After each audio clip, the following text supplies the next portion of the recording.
하나님, 오늘 이렇게 귀한 자리 함께 말씀 나누게 하시고 하나님의 은혜 가운데 있게 하시고 주님 바라보며 믿음 위에 담대히 서게 하시고 아버지 주님의 말씀 따라 아버지 하나님의 마음을 전할 수 있는 귀한 은혜 허락하여 주셔서 감사합니다.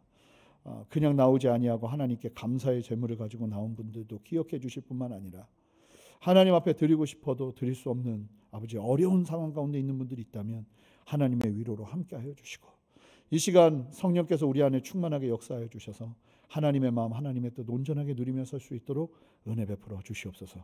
감사드리며 예수 그리스도 이름으로 기도합니다. 아멘. 여러분, 신앙은 세계관 싸움입니다. 신앙은 다른 게 아니라 내가 예수님 알기 전에 살아왔던 내 사고방식과 생각과 세계관을 예수님 안에 얼마나 진리 안에서 진리의 세계관으로 바꾸느냐 하는 그 싸움이 이 신앙 싸움입니다. 하나님께서 애굽에서 430년 동안 종살이하던 이스라엘 백성들 아마 많이 들으셨겠죠. 출애굽시키시고 광야에서 40년 동안 하나님께서 이스라엘 백성들에게 하셨던 일이 뭐였냐면 그들의 잘못된 종교관, 세계관, 가치관을 싹 바꾸시는 거였어요. 그래서 광야에서 이스라엘 백성들에게 다른 거 하신 게 아니라 가장 우선적으로 뭐 주구장창 가르치셨냐면 하나님은 한 분이시다. 왜냐하면 이스라엘 백성들은 그 애굽에서 430년간 종살이했기 때문에 범신론, 모든 게 다 신이라고 보고 있었기 때문에 그냥 웬만한 건 다 신으로 봅니다. 오늘날 인도 같은 곳이죠. 인도에서 복음을 전하면 예수 믿으세요 하면 믿는다고 합니다. 예수 믿으면 구원받는다고 하면 믿는다고 해요. 근데 그거 그대로 믿으면 안 되고 가보면 믿는다고 하는 집 가보면 우상사진 많이 있는데 어디서 많이 본 사진이 예수님 사진이 있습니다. 이게 무슨 얘기냐면 예수님도 믿습니다. 내가 많은 신들을 믿는데 이게 세계관이거든요. 종교관. 그러니까 하나님이 한 분이라는 개념 자체가 없는 거예요. 이스라엘 사람들이 430년 동안 애굽에서 종살이 하니까 머릿속에 뭐가 있냐면 하나님이 한 분이라는 개념이 없어요. 여러분 아시는 것처럼 출애굽할 때 하나님께서 10가지의 재앙을 내리시는데 그 10가지의 재앙이 모두 뭐냐면 이스라엘 사람들이 애굽 사람들이 섬기던 우상이었습니다.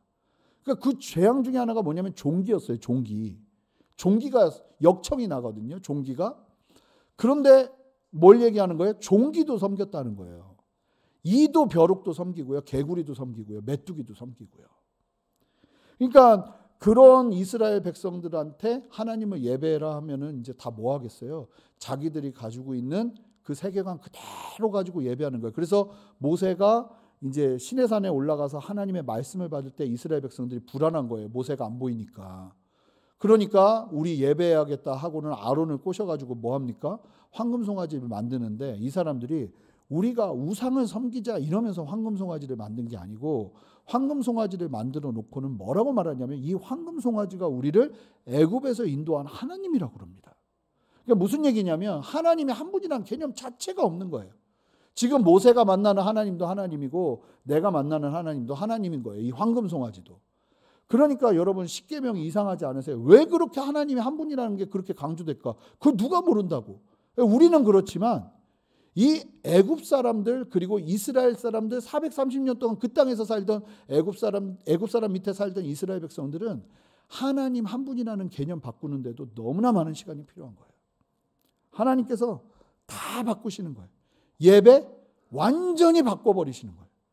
그래서 모세의 성막을 만들어서 그대로 순종하게 하고 순종하지 않으면 사람 죽여가면서 그렇게 바꾸시는 거예요. 여러분 하나님이 왜 예배 잘못 드린다고 죽여요? 이 되게 무서운 얘기잖아요. 사랑의 하나님이 그 일을 하실 정도면 예배가 그만큼 중요하다는 거예요. 여러분. 그 좋으신 하나님이 그렇게 무섭게 예배를 가르치실 정도면 예배 제대로 드리는 게 정말로 중요하다는 거예요. 예배까지 다 바꾸세요. 여러분 우리의 신앙도 마찬가지입니다.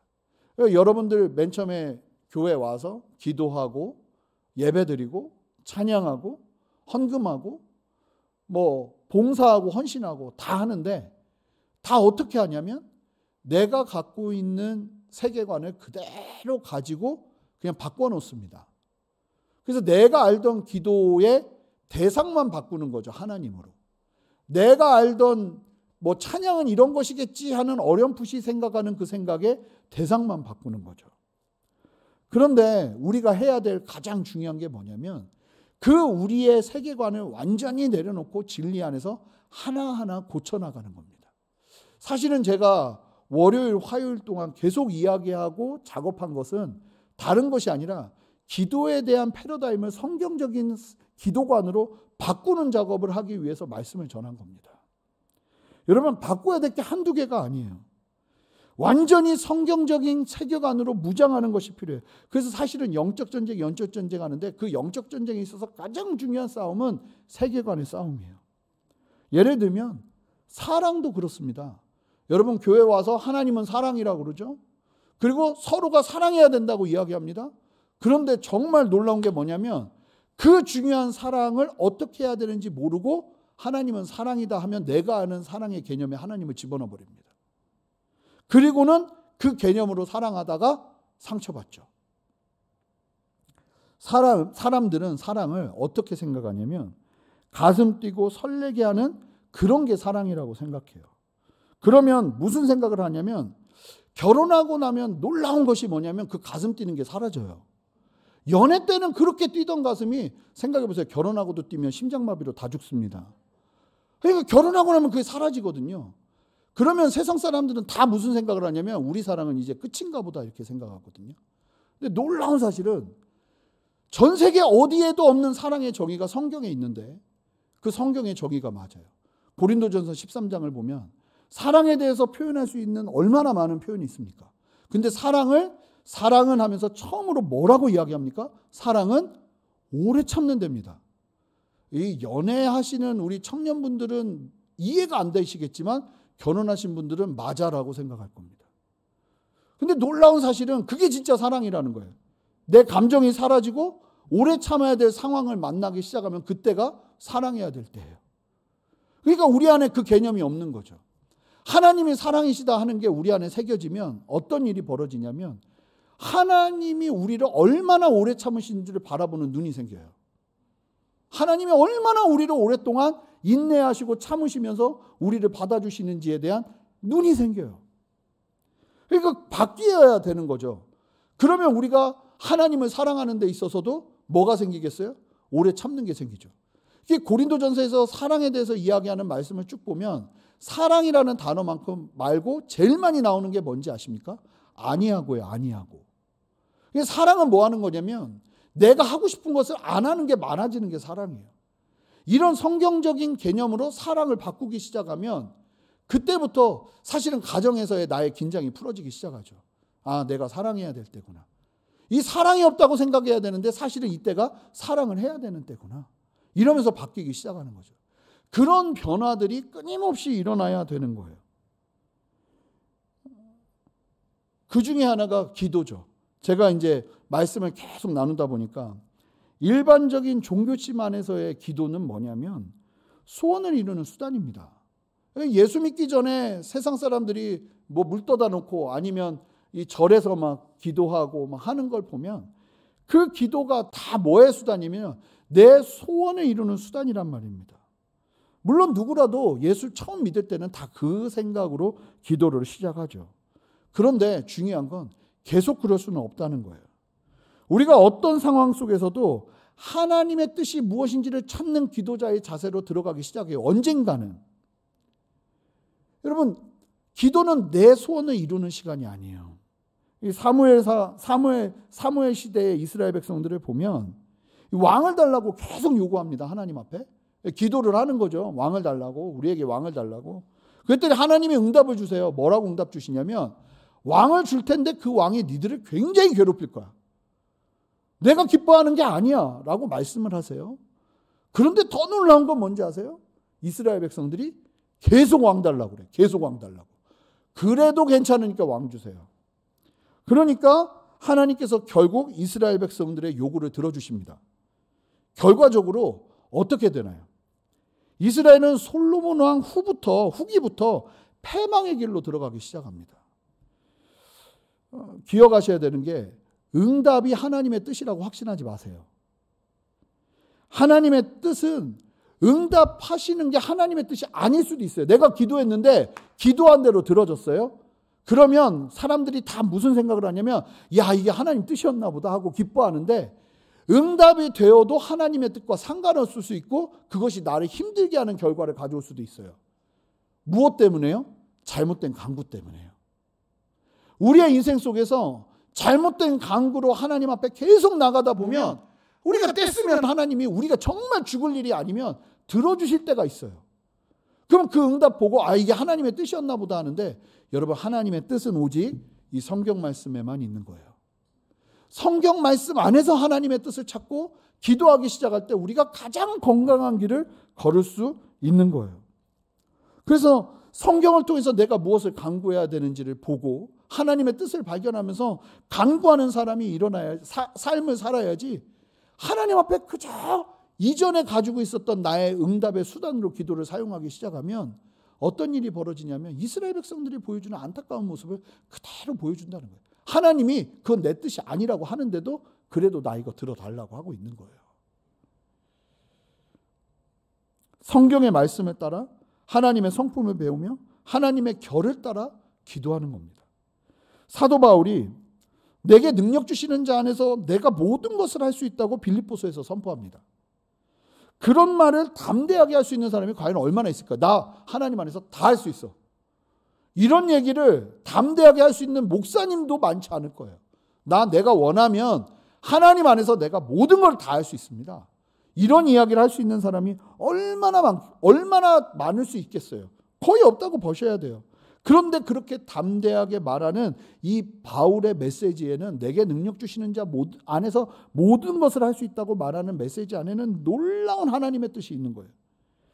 내게 능력 주시는 자 안에서 모든 것을 할 수 있다고 말할 때 바울이 어디 있었습니까? 빌립보서가 어떤 서신서인지 아시죠? 옥중 서신입니다. 감옥에 갇혀 있었다는 겁니다. 그러니까 내게 능력 주시는 자 안에서 내가 모든 것을 할 수 있다고 그럴 때 이 빌립보 교인들은 그게 무슨 말인지를 아는 거예요. 바울이 그 모든 것을 할 수 있을 때 어디로 갔냐면 죽으려고 감옥으로 들어갔다는 걸 아는 거예요. 왜요? 하나님의 뜻이 거기 있으니까요. 능력 주시는 자 안에서 모든 것을 할 수 있는 능력을 가지고 바울이 했던 게 뭐였냐면 철저하게 하나님의 뜻 앞에 순종하며 가는 것이었어요. 그러니까 하나님이 또 능력 주시는 거죠. 예수님은 하나님이시죠.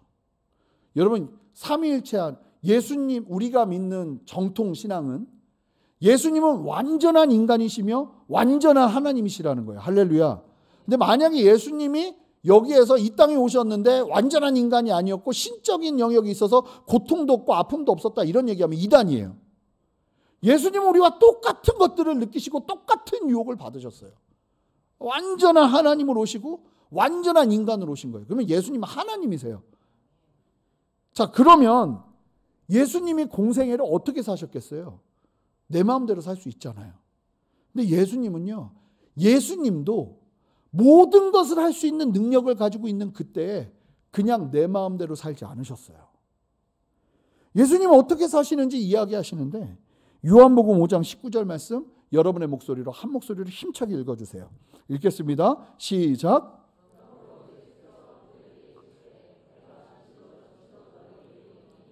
아들이 아버지께서 하시는 일을 보지 않고는 아무것도 스스로 할 수 없나니 아버지께서 행하시는 그것을 아들도 그와 같이 행하느니라. 예수님이 능력이 없으셨나요? 예수님이 모르는 게 있으셨나요? 아닙니다. 모든 것을 할 수 있었습니다. 그럼에도 예수님은 우리에게 본이 되셨어요. 어느 것 하나 스스로 하지 않으시고 아버지의 뜻을 따라 순종하신 거예요.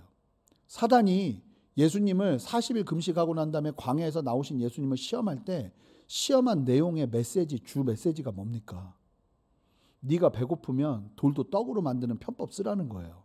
넌 하나님이니까, 능력 있으니까 그 능력 네 배고픔을 위해 쓰라는 거예요. 그때 예수님이 사람이 떡으로만 살 것이 아니라 하나님의 말씀으로 살 것이라고 하죠. 이게 무슨 얘기입니까? 하나님의 말씀이 아니면 나는 그 능력 사용하지 않겠다는 거예요. 예수님도 이 땅을 사시면서 어떻게 사셨냐면 어느 것 하나 내 마음대로 하지 않으시고 하나님의 이미 이루신 하나님의 뜻이 무엇인지를 깨닫고 아버지께서 말씀하시는 대로 철저하게 순종하시면서 하루하루의 삶을 살아내신 거예요. 그러면서 십자가까지 가신 거예요. 요한복음 5장 30절에 보시면 제가 읽어드릴게요. 내가 아무것도 스스로 할 수 없노라. 이 삶을 결정하신 거예요. 내가 스스로 하지 않겠다. 듣는 대로 그러면서 뭐라고 말하냐면 난 심판도 나중에 예수님께서 심판주로 오시거든요. 믿는 자들은 심판을 통과합니다. 안 믿는 자들은 백보자 심판에서 분명하게 심판을 받을 텐데 그 심판조차도 나의 뜻대로 하려 하지 않는다. 온전히 아버지 뜻대로 하려 한다는 거예요. 그러면서 뭐라고 말하냐면 굉장히 중요한 말씀인데 내 심판은 그래서 의롭다고. 여러분 우리의 삶이 의로울 수 있는 건 내가 착한 일을 하기 때문이 아니라 내가 할 수 있는 모든 상황 속에서 하나님의 뜻대로 순종하기 때문에 우리의 삶이 의로울 수 있는 거예요. 할렐루야. 다른 게 의로운 게 아니에요. 착한 일 하는 게 의로운 게 아니에요. 철저하게 내가 할 수 있는 모든 것들이 있는데 그것을 하는 것이 아니라 하나님의 뜻이 무엇인지를 기도하면서 그 뜻이 보일 때 순종하는 그 자리가 의로운 자리가 되는 거예요. 저는 저와 여러분 모두에게 이 의로움이 있으시기를 주님의 이름으로 축복합니다. 예수 믿고 났는데 봤더니 온통 자기 마음대로 하는 대로 살기만 하다가 주님 만난다면 그 삶에 어떤 의의가 있겠어요? 예수님도 우리에게 본을 보이셨어요. 나는 아무것도 스스로 할 수 없다. 그렇게 생각하고 아예 사셨어요. 여러분, 저와 여러분들 안에도 이 믿음이 분명하게 있었으면 좋겠어요. 나는 아무것도 스스로 할 수 없다. 여기서 시작하는 거예요. 그러면 아무것도 스스로 할 수 없으니까 해야 되는 게 뭐겠어요? 기도밖에 없죠. 기도밖에 없죠. 이 목회도요. 저도 제가 이게 목사님 앞에서 그런 얘기하면 안 되는데 아직 많이 하진 않았지만 내가 할 수 있다고 하면 맨날 넘어지더라고요. 그런데 죽겠습니다. 내가 아무것도 못하겠습니다 하면 주님이 일하실 때가 얼마나 많은지 몰라요. 우리의 삶에 이 의로움이 가득해야 돼요. 하나님의 뜻을 따라서 이게 얼마나 중요한지 몰라요. 그래서 우리가 모든 상황에서 계속 기도해야 되는 거예요. 왜냐하면 아무것도 스스로 할 수 없기 때문에. 그냥 어떤 일이 벌어져도 또 그 다음 부분에 있어서 걸어가는 데 있어서 또 해야 되는 게 뭐냐면 기도인 거예요. 이 사사기를 보시면 사사들이 등장하는데 기라성 같은 사람들이 등장하거든요. 근데 그 수많은 사사들 중에 독보적인 능력을 가진 사사 한 사람이 있어요. 독보적인 능력. 아예 태어날 때부터 작정하고 하나님께서 능력을 주신 한 사람이 있어요. 그 사람이 누굽니까? 삼손입니다. 삼손. 이 삼손이 사사예요. 삼손은 태어날 때부터 구별되어서 하나님의 뜻을 품고 태어났어요. 그리고 여호와의 영이 그를 이끌어 버립니다. 특별히 사사기에서 여호와의 영이 그를 이끌었다는 표현이 사사기 전체의 그 많은 사사들 중에 이 삼손 전에 온니엘이라는 사람에게 한 번, 또 그 유명한 기드온에게 딱 한 번 그런 말이 붙어요. 하나님의 영이 그와 함께했다. 근데 삼손은요 3번이나 표현됩니다. 이 3번은 이스라엘의 숫자에서 완전수라고도 볼 수 있어요. 그러니까 삼손의 삶 가운데 하나님의 영이 함께하는 게 한두 번이 아닌 거예요.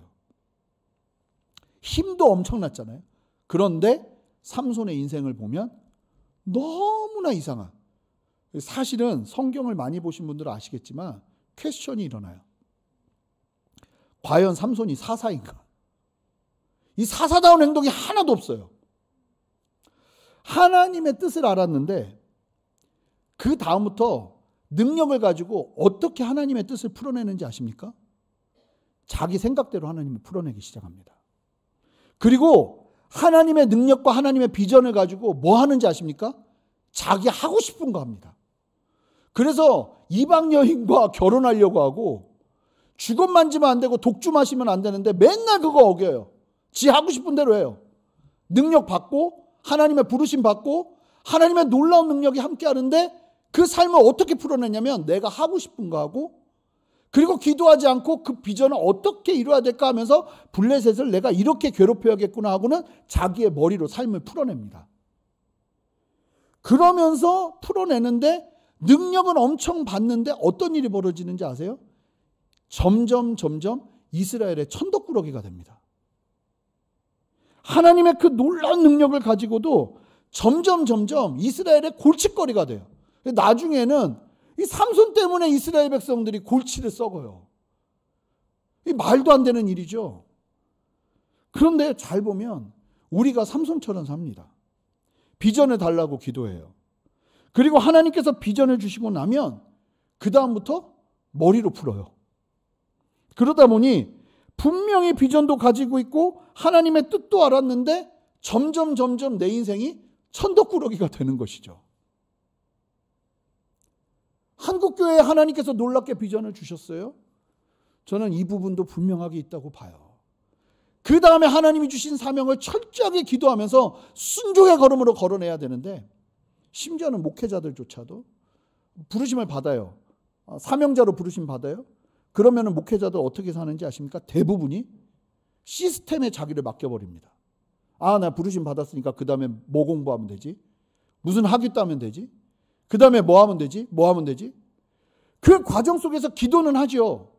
그런데 그 다음에 그 비전을 이루기 위해 하나님 앞에 철저하게 엎드리면서 하나님이 이끄시는 대로 순종하면서 나가는 계속 기도하는 게 있어야 되는데, 그 다음부터 비전을 받아도 목회자들조차도 그 비전 딱 받고는 그 다음부터 목회자 비전 받았으니까 그 다음에 이거 하면 되지. 그러면 졸업하고 나서 교회 들어가면 되지. 사역하면 되지. 이러면서 나가기 시작하는 거예요. 그러면서 점점 목회자들조차도 교회에 다는 아니겠지만 천덕꾸러기가 되는 일들이 벌어지는 거예요. 난 부르심을 받았는데, 성령의 은사도 있고 영이 함께 하는데 왜 그럴까? 그 많은 원인이 있겠지만 정말로 중요한 이유는 우리가 계속 기도하지 않기 때문이에요. 하나님 앞에. 오늘 본문을 보시면 기도의 방향성, 어떤 기도를 드려야 하는지를 예수님께서 말씀을 하시는 내용이 담겨 있습니다. 자, 25절 말씀을 한 목소리로 읽어보겠습니다. 함께 읽겠습니다. 시작. 그러므로 내가 너에게 이르노니 목숨을 위하여 무엇을 먹을까 무엇을 마실까 몸을 위하여 무엇을 입을까 염려하지 말라. 목숨이 음식보다 중하지 아니하며 몸이 의복보다 중하지 아니하냐. 자, 오늘 말씀에서 오늘 본문 전체에서 제일 많이 나오는 계속 반복되는 말이 뭐냐면 염려라는 말이에요. 염려. 살다 보면 당연히 염려가 일어나죠.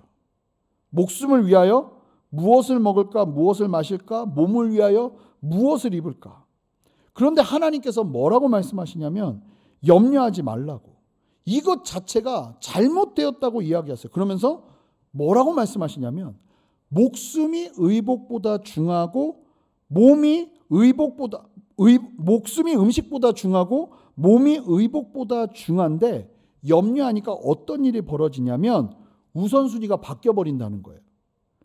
음식을 위해서 목숨을 희생하는 일이 벌어지고 옷잘 입겠다고 내 몸을 희생하는 일들이 벌어진다는 거예요. 뭐 때문에요? 염려 때문에요. 이 말씀 그대로예요. 우리가 실제로 세상을 그렇게 살아요.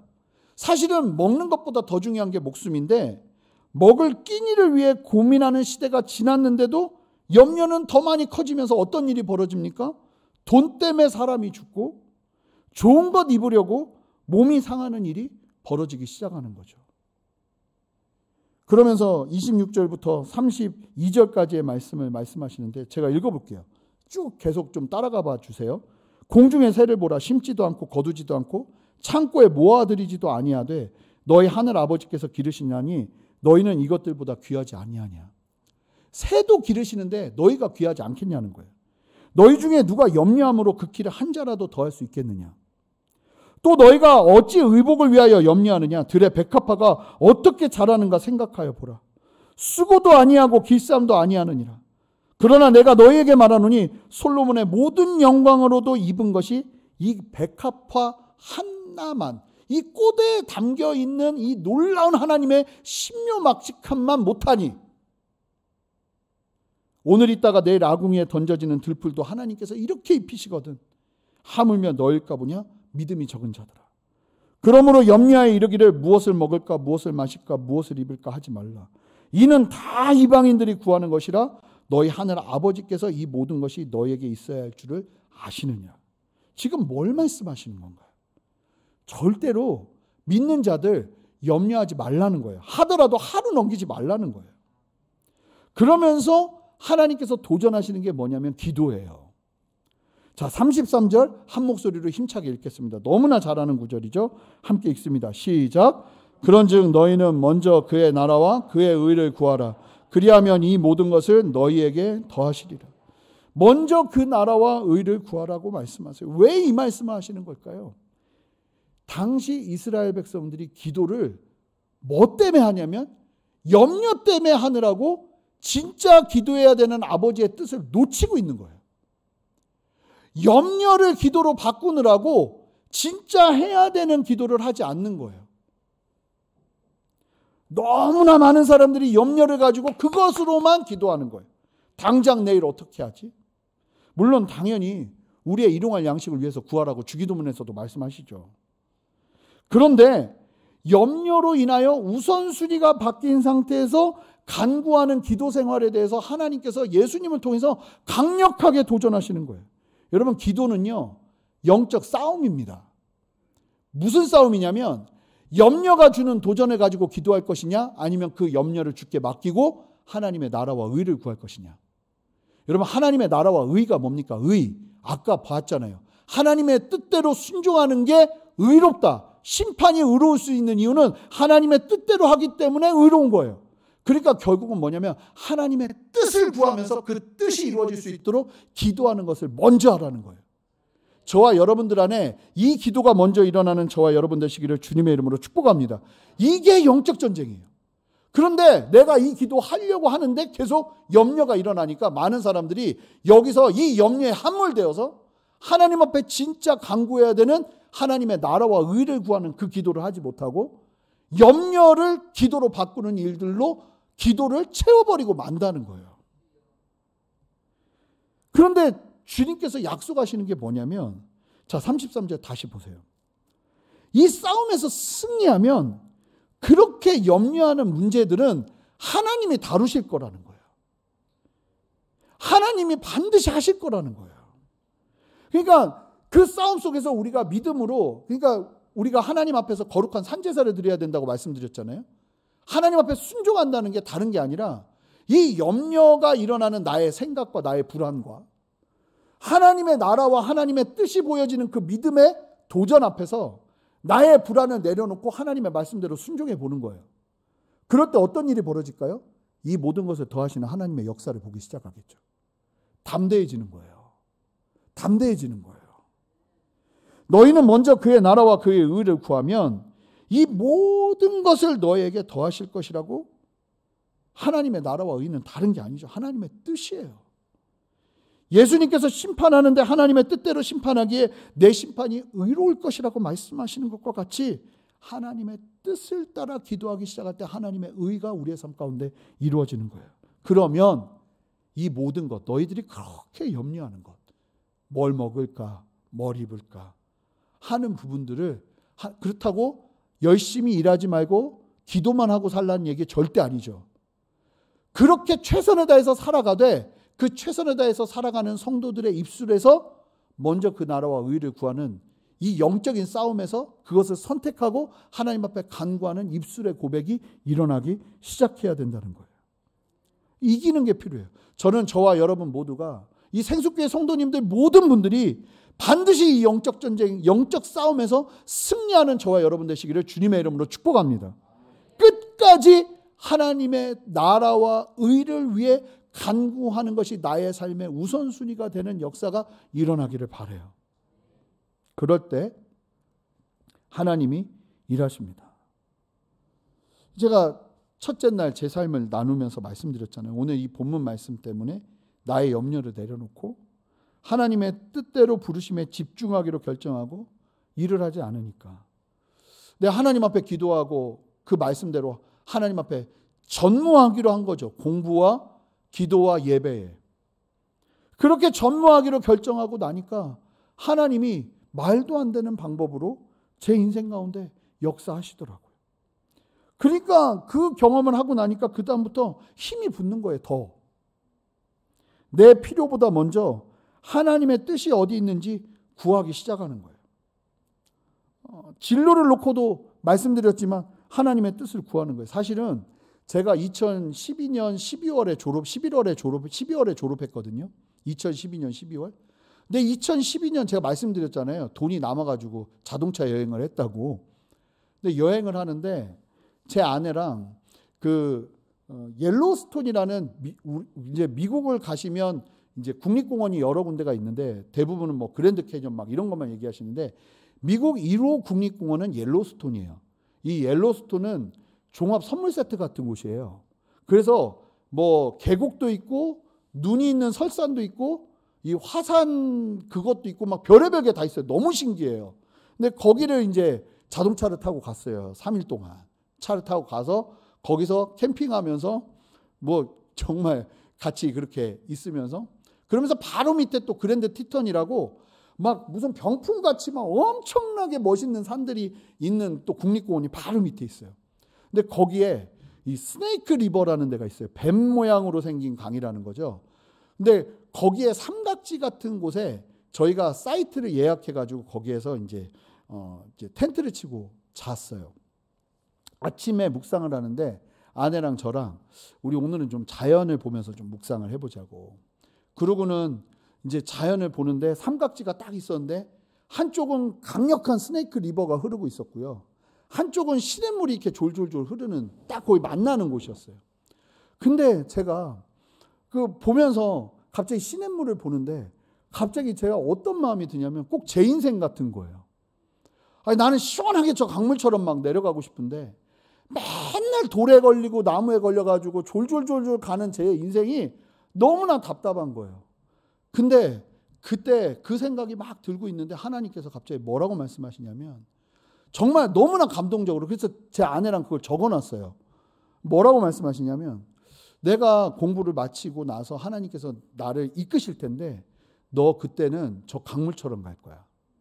뒤돌아볼 틈도 없이 정신없이 가게 될 거야.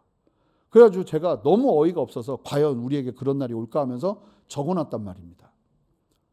그러고 나서 졸업하고 한국으로 와서 일이 굉장히 많은 교회에서 사역을 하는데 가자마자 5개월 만에 기절했어요. 일이 너무 많아서. 진짜 뒤돌아볼 여유가 없더라고요. 일을 얼마나 시키나. 애들이 아빠가 아침에도 없고 저녁에도 없으니까 아빠 도대체 언제 오냐고 찾기 시작하더라고요.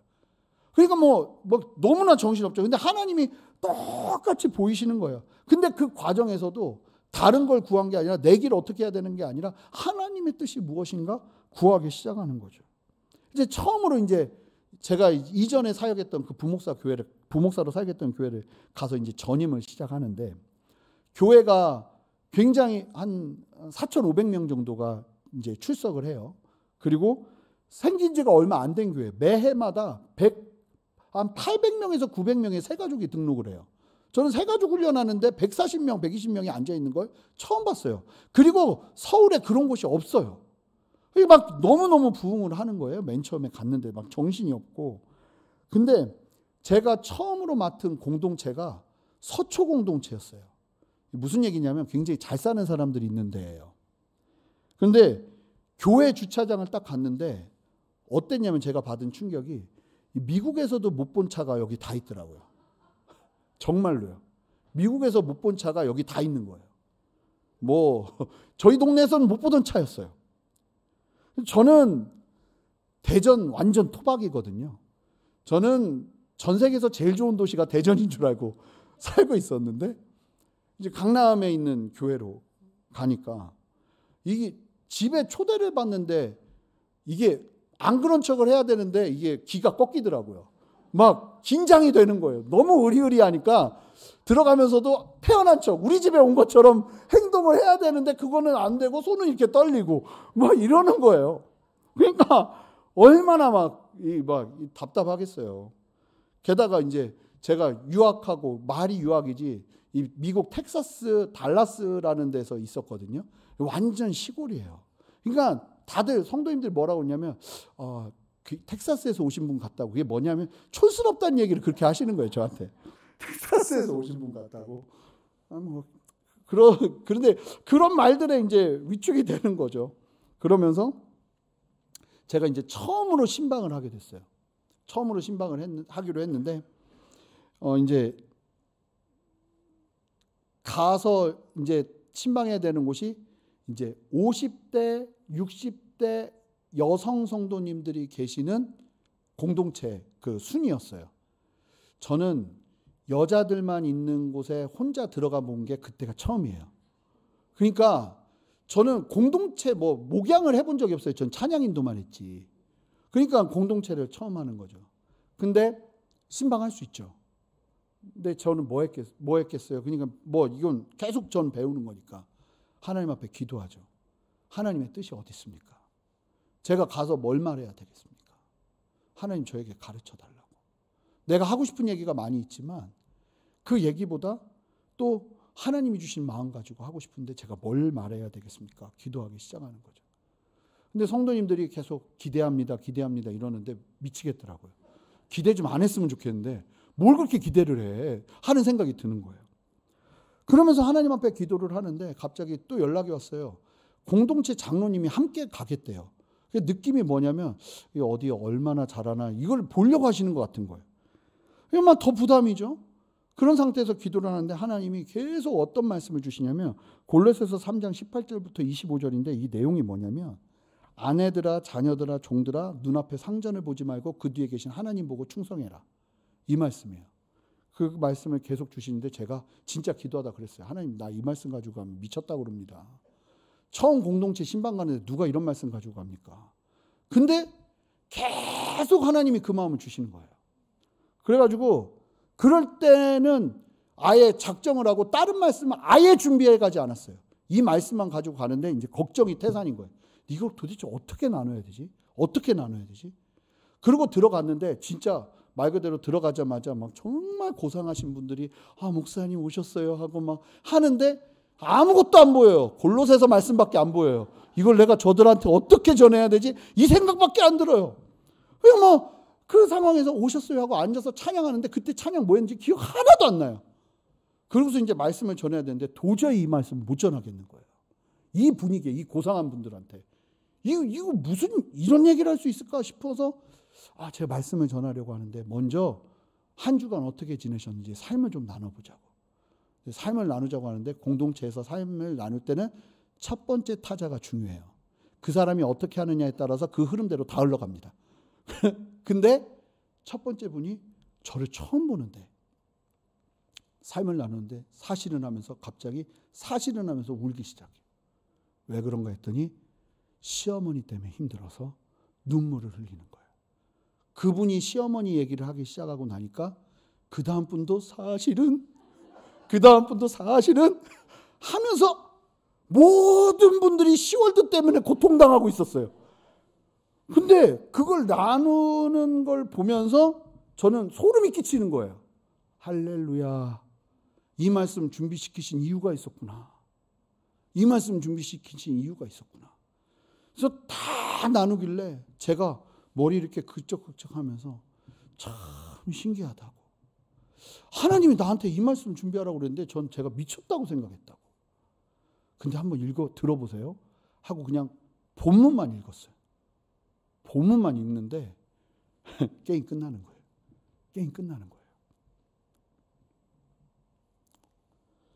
교회에서 7년을 사역했어요. 제가 7년을 사역하고 나니까 제가 뭘 알았냐면 제가 대형 교회에 맞지 않는 사람이라는 거 알았어요. 근데 그렇다고 사역을 너무 못한 것도 아니에요. 제가 수석으로 3년을 섬겼거든요. 근데 7년을 사역하고 났을 때 제 몸이 굉장히 많이 지쳐 있었어요. 게다가 제가 그렇게 전임을 하면서 2번을 기절했어요. 2번을. 그리고 스트레스가 너무 심하니까 나중에 어떻게 되냐면 교회 사역을 마치고 집에서 잠을 자는데 숨이 안 쉬어져요. 그래서 밖으로 나가가지고 소리치고 돌아다녔어요. 와! 이러고 와야 잠이 오는 거예요. 목사가. 그러니까 막 점점 스트레스는 극심해져 가고 그러면서 더 이상 안 되겠더라고요. 그래서 제 아내도 뭐라고 했냐면 당신 이러다 잘못된다.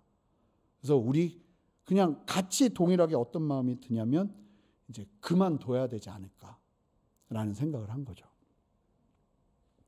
근데 저는 뭐 개척하신 분들 다 똑같은 얘기를 하시는데 개척을 생각하지 않고 나름 제 머리로는 이제 어느 정도 준비가 돼 있으니까 어느 교회 담임으로 부임받아 갈 수 있는 자리를 알아봐야겠다 싶었거든요. 그래서 이리저리 상황을 두고 이제 보는데 뭐 해야 돼요? 기도해야죠. 기도하기 시작했어요. 하나님의 뜻을 알아야 되니까. 하나님 뜻이 어디 있습니까? 하나님, 제가 무엇을 하길 원하십니까? 하나님. 난 일단 여기선 죽을 것 같습니다, 이제. 어떻게 해야 됩니까? 그리고 하나님 앞에 기도하기 시작하는데 하나님이 계속 어떤 마음을 주시냐면 개척하라는 마음을 주시는 거예요. 개척하라는 마음을. 그러면 개척하면 되잖아요. 저는 수석으로도 있었으니까 지원받아서 나와서 개척하면 돼요. 그런데 한 걸음 나가서 또 기도해야죠. 개척하란다고 그 다음은 내 머리를 써서 개척하면 안 되잖아요. 하나님 앞에 기도하기 시작하는 거예요. 어떻게 개척하기를 원하십니까? 계속 기도하기 시작했어요. 보통은 그 정도 교회에서 수석으로 섬기고 그렇게 개척하면 교회에서 분립을 해서 나가든지 지원을 받아서 개척을 하거든요. 그런데 그것까지도 다 내려놓고 기도를 했어요. 어떻게 하길 원하시냐고. 그랬더니 어떻게 하길 원하시냐고 기도했더니 하나님이 계속 여러 다양한 방법으로 계속 확인시켜 주시면서 주시는 마음이 너 몸만 나와라 몸만 나와라 그러시더라고요. 얼마나 감사하지 않던지. 몸만 어떻게 나가요 제가. 몸만 어떻게 나와요. 겁이 덜컥 나더라고요. 제가 돈이라도 있고 믿을 만한 구석이라도 있어야지 몸만 나오는데 몸만 나오면 당장 집도 교회에 지원받아서 살고 있었는데 계산이 안 되는 거예요. 그런데 기도하면 기도할수록 하나님께서 더 큰 확신으로 여전히 먼저 그 나라와 의를 구하라는 말씀, 그리하면 이 모든 것을 너희에게 더하신다는 말씀만 계속 새겨지는 거예요. 그런데 저는 제 주변에서 몸만 나온 사람을 본 적이 없어요.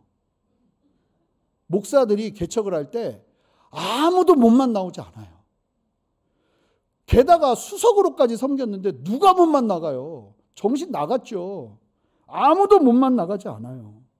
주변에다 주신 마음이 있어서 제 주변 지인들에게 이야기해봤더니 지인들이 정말 쉽지 않다. 너 그거 어렵다. 그런 이야기만 하지 희망적인 얘기를 들어본 적이 없어요. 그리고 저희 어머니도 여기 계시지만 제가 그 얘기했더니 처음으로 하신 말씀이 축복의 말씀이 아니라 안 된다! 그것만 하셨어요. 안 된다. 저희 장모님 장인어른이 굉장히 큰 교회 장로님이신데 뭐라고 그러시냐면 그 교회에서 난다긴다는 목사님들도 개척하는데 지원받아 가는데도 다 어렵더라. 그런 얘기만 들리는 거죠. 그러면 이제 기도하는 거예요 또. 하나님 주변에서 다 안 된다고 그러고 이거 어떻게 해야 됩니까? 근데 또 계속 하나님은 한번 말씀하시기 시작하면 아주 집요하세요. 몸만 나와라 몸만 나와라 그러시는 거예요. 몸만 나와라. 제게 주시는 하나님의 마음이 너무 선명했어요. 그 씨름을 얼마나 힘들게 했는지 몰라요. 그리고는 결정했어요. 몸만 나가기로. 담임 목사님을 찾아갔어요. 굉장히 유명하시고 똑똑하신 분이셔서 말씀도 준비 안 하고 가면은 말려요. 너무 막 논리적이시고 그러셔가지고 그래서 기도하는 마음으로 다 준비를 했어요. 어떤 말씀을 드려야 될지. 몸이 많이 지친 것 같고 제가 지금 정상이 아닙니다.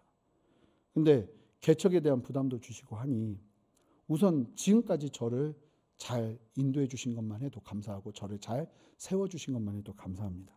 그래서 교회에 부담드리고 싶지 않으니 사임하고 몸만 나가겠습니다. 그랬어요. 그랬더니 있기를 바라시더라고요. 근데 제가 완곡하게 말씀드렸더니 그러면 이제 넌 그래도 어떻게 그렇게 나가냐 이제 이러면 좀 더 은혜가 있을 텐데 그것도 좋은 방법이다 하고 놔주시더라고요. 그 그러고 났는데 그 목사님 문을 나왔을 때 앞이 캄캄했어요. 진짜로. 호기롭게 말을 했는데 이제 나는 어떻게 해야 되지? 그러면서 목사님과 상의하면서 목사님께서 계속 도전하신 말씀이 뭐냐면 우리 교회는 숲을 이루는 교회가 되길 원한다. 하나님의 비전에 따라서 흩어지는 교회가 되어야 한다. 저도 그 비전 때문에 했거든요. 그래서 목사님, 왜냐하면 제 선임 목사님이 분리개척에서 지원까지 받아서 나가는데 3가정이 나갔어요. 그러니까 저는 뭐 더 많이 나갈 걸 상상을 못하죠. 그래서 목사님께 뭐라고 말씀드렸냐면 제가 다른 것보다 그냥 몸만 나가는데 누가 몸만 나가는 목사를 따라오겠어요. 그럼 얼마나 부담스러워요. 그러니까 혹시나 저에게 제가 콜링하는 일은 없습니다. 제가 콜링하는 일은 없습니다. 제가 나오는데 같이 나오겠다고 하는 분이 계시면 그거는 목사님 같이 나갈 수 있도록 허락해 주십시오. 그랬더니 목사님이 또 그러라고. 그렇게 하셨지만 이제 제가 예상한 인원이 30명이 안 됐어요. 예상한 인원이. 그러면서 이제 지원받지 않고 몸만 나가기로 하는데 목사님께서 그러시더라고요. 1년 동안 받았던 월급은 내가 주겠다. 그리고 집 지원해 줬던 걸 1년 동안 유보하겠다. 그렇게 하면서 이제 그것만 가지고 이제 몸만 나가기로 한 거죠. 저는 38살에 전임을 시작하면서 월급이라는 제대로 된 월급을 처음 받았어요. 그러니까 제대로 된 월급을 38살에 사랑구실을 이제 하기 시작한 거거든요. 수중에 도는 퇴직금밖에 없었어요. 목회자 퇴직금 7년치가 얼마 되지 않아요. 그러면서 개척을 마음 먹고 이제 아내에게 말하고 이제 그러면서 뭐라고 말했냐면 우리 아파트에서라도 시작합시다. 왜냐하면 돈이 없으니까 아파트에서만 시작하고 몇 명이든 함께하면 그 다음에 기도하면서 또 걸어보자고. 보면 생수교회가 그렇게 시작했거든요. 그러니까 그래도 본 게 있으니까 저도 그런 용기가 생겼던 것 같아요. 근데 감사하게도 아내가 거기서 나 죽어 하면 못할 텐데 그래도 하겠다고 하더라고요. 근데 우리 애들이 걱정했어요. 왜냐하면 그 교회를 너무 좋아하는 거예요. 그래서 아이들에게 정말 기도하고 나눴어요. 아빠가 개척을 하려고 그런다. 근데 쉽지는 않을 거다. 너희들. 그랬더니 애들이 갑자기 너무 좋아하는 거예요. 왜 좋아하나 했더니 그럼 아빠가 이제 담임 목사 되는 거야? 그러는 거예요. 개념이 없죠. 아빠가 담임 목사 된다는 것만으로 좋은 거예요. 그 다음에 펼쳐질 일이 어떤 일인지 모르고 그러길래 좋아하길래 그래 그것도 감사하다 이러고는 이제 감사하고 이제 기도하기 시작했어요. 하나님 말씀대로 순종하고 그러면서 한 번도 갈 곳 정해달라고 기도하지 않았어요.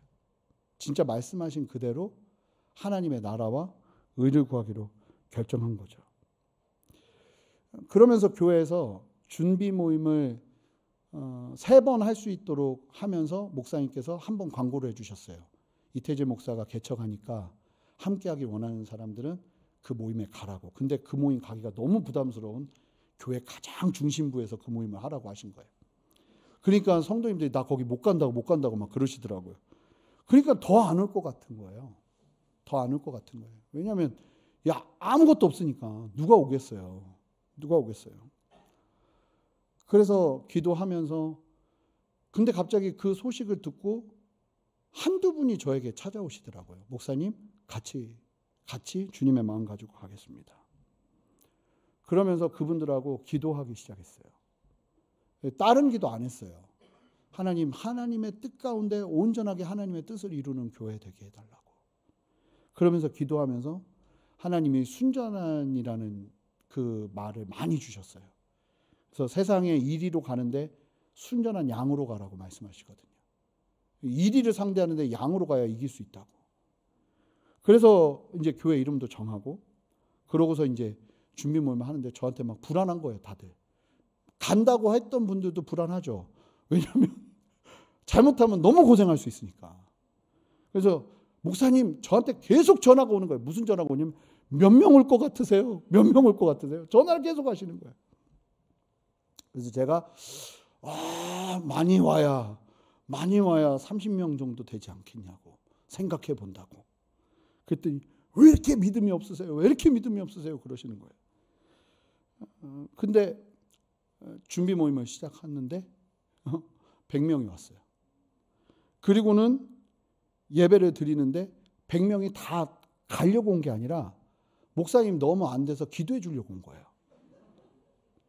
근데 준비 모임에 불이 임했어요. 준비 모임에.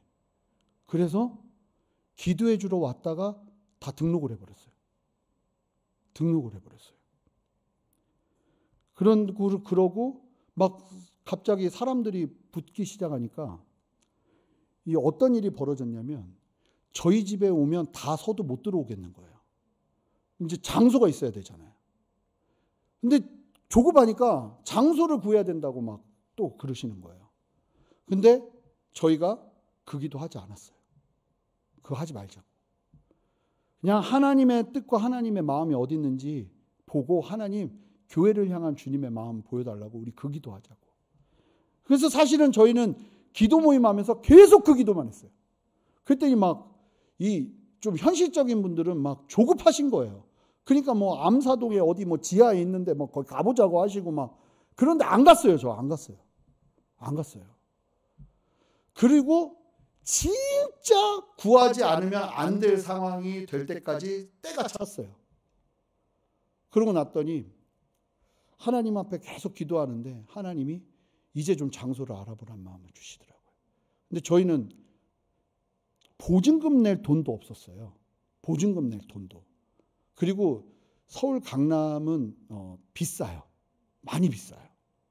그러니까 보증금이 뭐 이렇게 할 수 있는 데가 없어요. 그래서 장소를 빌리자. 근데 장소도 보증금을 내야 돼요. 근데 그거 낼 게 없거든요. 근데 일단 기도하고 권사님이 한 분이 부동산 아는 분이 있어가지고 그 권사님에게 권사님 저희가 예배드리면 제일 좋겠다고 하는 곳을 좀 찾아봐 주세요. 좋겠다고. 근데 딱 찾아서 처음으로 주셨는데 그게 어디 있는 위치한 거였냐면 압구정동 바로 위에 학동이라고 있는데 거기에 사미가토홀이라는 곳이 있어요. 이게 피아노 콩쿠르하는 아주 럭셔리한 공간이에요. 근데 목사님 여기는 딱 교회 같아요. 그런데 우리는 어림도 없어요. 그러시는 거예요. 근데 그걸 딱 보는데 가봐야겠다 싶은 마음이 들더라고요. 그래서 그냥 가보자고. 그래서 갔어요. 갔더니 뭐라고 그러냐면 원래 이 자리로 주일에 교회를 개척하려고 오륜교회에서 개척하기로 한 목사님이 계셨는데 갑자기 담임 목사님이 지금 상황이 시대가 너무 안 좋으니까 지금 개척하지 말라고 그래서 그걸 캔슬해서 갑자기 자리가 비었대요. 그러면서 목사님이 만약에 원하시면 들어올 수 있다는 거예요. 근데 이제 중요한 건 우리는 돈이 없다는 거잖아요. 그래서 그러냐고 하는데 갑자기 일주일 있다가 매니저가 전화가 오는데 목사님 사실은 저희 아버님이 제주도에서 목회를 하십니다. 목사님 개척교회라 돈 없으시죠? 그러는 거예요. 그럴 땐 대답을 빨리 해야 돼요. 네. 그랬더니 목사님 그럴 줄 알고 계약금 안 걸었어요. 그러더니 1년치를 같이 계약을 하는데 매달마다 내면 되는데 목사님 또 묻더라고요. 돈 없으시죠? 그러길래 또 정광석화처럼 대답했어요. 네. 그랬더니 그러면 전체 금액에서 40%를 제하겠다고. 그리고 60%만 내라고 하는데 그 금액이 너무 싼 거예요. 우리가 충분히 가능하겠는 거예요. 그러고 봤더니 주일학교 할 공간까지 있는 거예요. 너무 제가 사인을 하러 같이 가기로 한 장로님 두 분하고 사인을 하러 가는데 막 두려운 거예요. 이거 파기시킬까 봐. 그러고 났는데 이제 장소가 정해졌잖아요. 그러고 났는데 이제 교회를 원래 12월 말에 그만두기로 했는데 막 너무 술렁술렁하니까 저를 12월 첫째 주에 사임을 하도록 하셨어요. 그래서 갑자기 나가게 된 거예요. 근데 계약은 1월부터로 돼 있어서 12월에 3주 정도가 비는 거예요. 갈 데가 없는 거예요. 성도님들이 제가 나가니까 같이 나오셨어요. 근데 아직은 정확하게 우리 교회 성도가 몇 명인지 몰라요.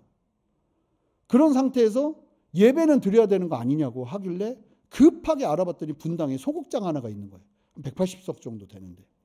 그럼 그 소극장에서 하기로 하고 그냥 공지만 띄웠어요. 누군지 알 수 없을 사람들에게 그냥 공지만 띄우고 관심 있는 사람들은 보고 오라고. 그리고 첫 모임을 하는데 너무 긴장이 되죠. 이게 어떻게 과연 가능할까? 그러고 났는데 갑자기 사람들이 오기 시작하는데 그동안 말하지 않았던 유모차 부대가 오기 시작하더라고요. 그런데 나중에 180석의 가운데 자리 이 통로에까지 사람들이 앉아 있더라고요. 예배를 시작해야 되는데. 그래서 제가 처음에 그런 얘기 했어요. 다들 제정신이시냐고. 여기를 왜? 그래서 제가 한 6개월 동안 성도님들한테 신방할 때마다 한 얘기가 왜 오셨어요? 이런 얘기를 했어요. 왜 오셨어요? 그러면서 교회가 시작이 된 거예요. 말이 안 되죠. 제가 그게 나쁘다는 게 아니라 하나님이 마음을 그렇게 주셔서 특별헌금을 한 번도 안 했어요. 특별헌금이라는 시간을 한 번도 안 가졌어요. 그냥. 아니 그거 해야 돼요. 보니까. 근데 제가 하나님이 주시는 마음이 너무 커서 그냥 그런 얘기도 안 했어요. 그러고 났는데 이제 예배 장소가 정해졌잖아요. 1월부터 예배를 드리는 거예요. 그러고 났는데 제가 이제 사무실이 없잖아요. 사무실이 없으니까 이제 주일에만 빌리고 주중에는 모일 곳이 없는 거예요. 그리고 나서 이제 뭐 그것도 알아볼 여유도 없죠. 왜냐하면 그 임대료 내는 것도 정신이 없으니까. 그러고 났는데 기도하면서 하나님 앞에 계속 준비하면서 예배를 몇 번 드렸는데 1월 말쯤인가 갑자기 제가 잘 모르는 분이에요. 그런데 아드님이 뇌종양에 걸렸다고 신방을 좀 병원에 와달라고 연락이 온 거예요. 그래서 갔어요. 갔더니 그 제가 주례해줬던 청년의 형이더라고요. 얼굴 처음 봤어요. 같이 기도해주고 그러고 나서 나와가지고 이제 중국 식당에서 밥을 먹는데 그 집사님이 갑자기 밥을 먹다가 저희 교회 등록하신 분도 아니에요. 근데 그 집사님이 밥을 먹다가 목사님 혹시 사무실 있으세요? 묻는 거예요. 그래서 제가 웃으면서 자동차 같이 사무실이죠. 그랬더니 갑자기 가만히 있다가 저희가 한 3, 4년 후에 재건축을 할 텐데 그때까지 남는 공간이 좁은 공간이 하나 있는데 거기를 사무실로 쓰시겠어요? 그러는 거예요. 제가 또 이런데 좀 둔해요. 그래가지고 그럼 잠깐만 기다려 보시라고 하고 장로님들께 전화를 했어요. 장로님 지금 저에게 사무실을 주신다는데 어떻게 할까요? 그랬더니 한다고 하세요! 그러시는 거예요. 그래가지고 바로 어딘지도 안 보고 한다고 그랬어요. 그랬더니 진짜 좁은 공간에 그냥 저랑 전도사님 두 분 있었는데 그 두 분하고 같이 하면 되겠다 해가지고 거기를 한다고 했어요. 그러고 나서 이제 그분이 예배를 한번 오시더라고요. 예배를 드리더니 은혜를 받으셨나 봐요. 그러더니 갑자기 목사님 한 번 더 오시겠어요? 그러시는 거예요. 그래서 갔죠. 갔더니 그 앞에 태권도장을 하고 있는 데가 있었는데 거기가 나간 거예요. 그러더니 뭐라고 그러시냐면 목사님 혹시 여기를 예배당으로 쓰실래요? 만약에 원하시면 그냥 무료로 그만 우리 다시 재건축할 때까지 쓰시면 돼요. 그러는 거예요. 근데 거기서 또 제가 잠깐만요. 그리고 또 장로님한테 전화를 했죠. 장로님 저희 보고 예배당을 쓰라고 자리를 주시는데 그랬더니 무조건 한다고 하세요. 그러시는 거예요. 그래서 무조건 한다고 했죠. 그랬더니 180석 좌석이 나오는 거예요. 그러면서 장소가 사무실하고 주중에 새벽 예배 드릴 장소까지 완전히 나오면서 돈은 안 드는 거예요. 그러고서 코로나가 왔어요. 코로나가. 생각해 보세요. 제가 만약에 어디를 후원 막 지원을 다 받아서 어디 임대를 해서 봉사 다 하고 임대료 내면서 거길로 들어갔으면 코로나 때 저 망해요. 왜냐하면 모이질 않는데 2년 동안 20명밖에 못 모였거든요. 모였던 사람들 20명밖에 못 모였거든요. 그런데 아무것도 없다 보니까 아무것도 없는 나에게 사람들이 붙더라고요. 그러면서 그냥 준 거예요. 그러고 나니까 저희가 2년 넘게 코로나를 지나는데 재정적인 부담이 없는 거예요. 그러면서 이 사람들이 저는 이게 신기하다는 걸 이때 안 게 뭐냐면 이 맨몸으로 나갔다는 거에 감동받는 사람들이 많더라고요. 너무 재밌지 않으세요? 그게 부담스러운 게 아니라 그 맨몸으로 나갔다는 것 때문에 감동받는 사람, 요즘 시대에 누가 맨몸으로 나가? 이거에 감동받는 사람들이 그러면서 이제 온라인으로 등록들을 하기 시작하는 거예요. 교회를 못 오니까 연락을 해서 온라인으로 등록을 해요. 그러면서 성도들이, 그리고 더 놀라운 건 뭐냐면, 보통은 만약에 이제 개척해서 이렇게 교회로 이렇게 만약에 뭐 100명이 왔다고 치잖아요. 그러면 한 40명은 1년 있다 돌아가요. 힘들어서. 이게 불분율이에요, 거의. 근데 코로나가 오고 나니까 돌아갈 데가 없는 거예요. 그래서 어찌됐든 붙박이로 2년 넘게 우리 교회 계속 다녀야 되는 거예요. 그러다 보니까 이제 어떤 일이 벌어지냐면, 이제는 더 이상 뒤로도 못 간다. 이러면서 성도들이 그냥 함께 계속 하는 거예요. 그리고 처음에는 막 이거 하자 저거 하자 막 열정들이 있어서 그랬는데, 코로나 맞고 나니까 주구장창 말씀만 들어야 되는 거예요. 그러니까 성도님들이요, 순해지시더라고요. 말씀 안에 하나 되기 시작하더라고요. 맨 처음에는 막 말씀 듣고 저는 계속 복음 얘기하고 진리 얘기하고 막 이러니까, 내 아들은 여기 오지 말게 해야 될 것 같다고 막 누가 그러시더라고요. 너무 힘들다고. 근데 그 말씀을 어찌됐든 계속 온라인으로라도 들어야 되잖아요. 듣다 보니까 여기에 자기도 모르게 길들여져 버린 거예요.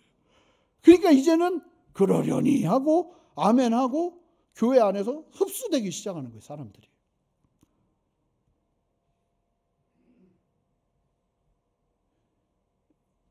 먼저 그 나라와 의를 구하고 나가니까, 저는 정말로 지금 생각해 보면 이 모든 것을 너희에게 더하신다고 하는 하나님이 너무 선명한 거예요.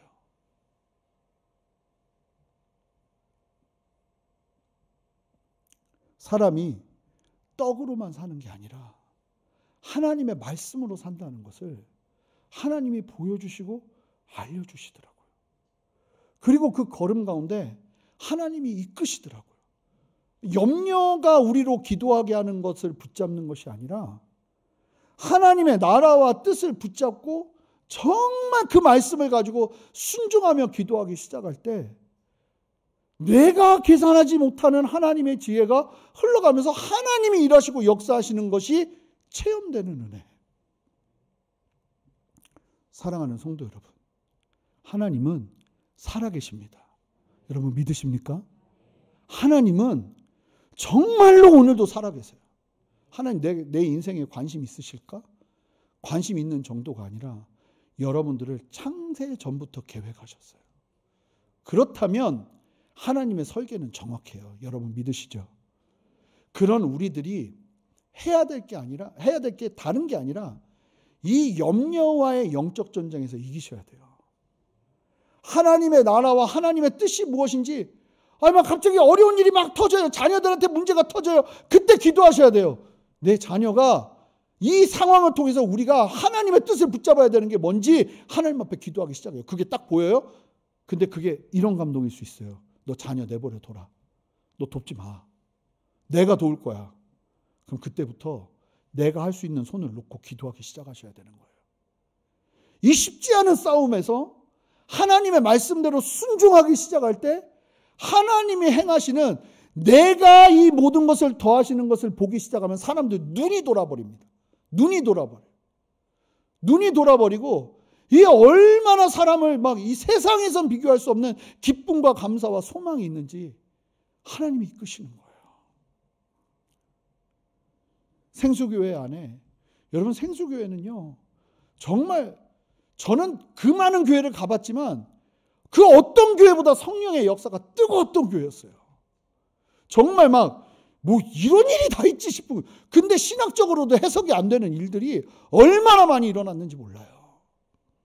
이렇게 하나님께서 세우신 생수교회가 하나님의 은혜 안에서 하나님의 나라와 의를 구하며 전심으로 나아가기 시작할 때 하나님이 어떤 일을 행하실지 저는 보고 싶어요.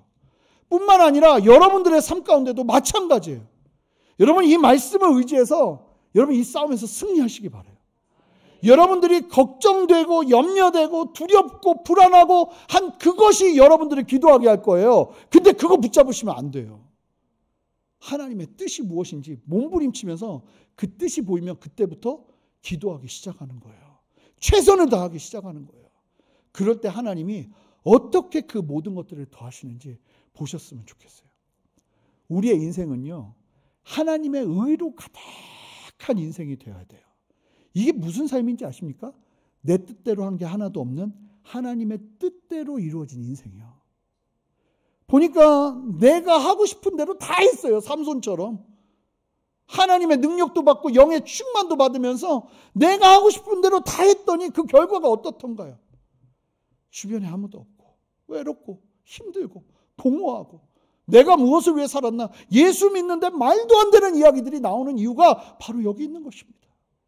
우리는 계속 기도해야 돼요. 끊임없이 기도해야 돼요. 하나님의 뜻이 있다면 그 뜻에 맞춰서 바보가 될지언정 그 말씀을 따라 순종하는 자들이 되어야 돼요. 그럴 때 하나님이 시대 속에서 여러분들을 세우십니다. 여러분, 큰 교회는 그런 교회가 큰 교회, 영적 전쟁으로 승리하는 교회가 큰 교회지 사람이 많이 모이는 교회가 큰 교회가 아니에요. 사람의 생각만 가득한 교회가 큰 교회가 아니에요. 하나님의 뜻이 함께하는 교회가 큰 교회인 거예요. 이 생수교회가 큰 교회, 그리고 여러분들이 하나님의 의로 가득한 삶을 살아내시기를 주님의 이름으로 축복합니다.